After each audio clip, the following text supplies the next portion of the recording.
इस्लाम के गढ़ सऊदी अरब में मिला 8000 साल पुराना मंदिर। हिंदू सभ्यता पर लगी मुहर। इस्लाम के गढ़ में सऊदी अरब की राजधानी रियाद में हुए खुदाई में 8000 साल पुराने मंदिर समेत कई चौंकाने वाली चीजें सामने आई हैं, जो वहां पर हिंदू सभ्यता के होने का प्रमाण देती है।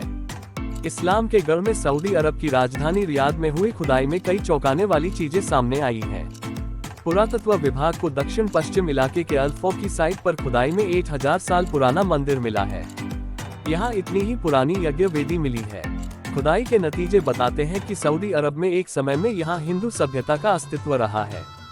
चौंकाने वाली बात है कि यज्ञ वेदी उसी दिशा में है जिस तरफ आमतौर पर भारतीय मंदिरों में होती है।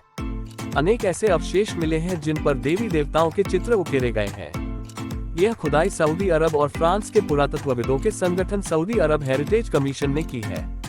कमीशन की रिपोर्ट में दावा किया गया है कि यहाँ मानव बस्ती के अवशेष और 1807 कब्र मिली है।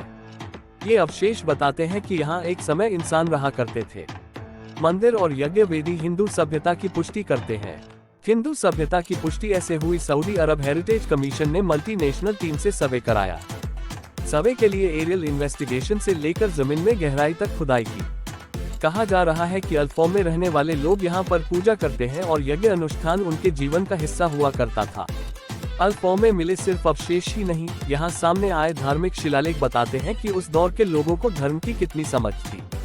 रिपोर्ट के मुताबिक उस दौर की सभ्यता में जटिल सिंचाई व्यवस्था थी। नहरें, पानी के तालाब के अलावा सैकड़ों गड्ढे खोदे गए थे। यहाँ से बारिश के पानी को खेतों तक पहुँचाया जाता था। सिर्फ रहन सहन ही नहीं, जंग भी होती थी। रिपोर्ट कहती है उस दौर के मनुष्य रेगिस्तान में भी पानी को बचाने के लिए कठिन परिश्रम करते थे। काफी जद्दोजहद के बाद इस पानी को खेतों तक पहुंचाया जाता था।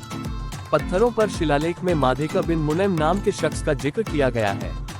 उस दौर के लोग सिर्फ खेती किसानी ही नहीं, उनमें आपसी टकराव भी होता था। झगड़े और जंग भी होती थी। अवशेष में कम्युनिटी के बीच जंग होने के भी संकेत मिले हैं। हेरिटेज कमीशन ने इसलिए सर्वे और खुदाई शुरू कराई है ताकि देश के लोगों को उनकी विरासत की जानकारी मिल सके।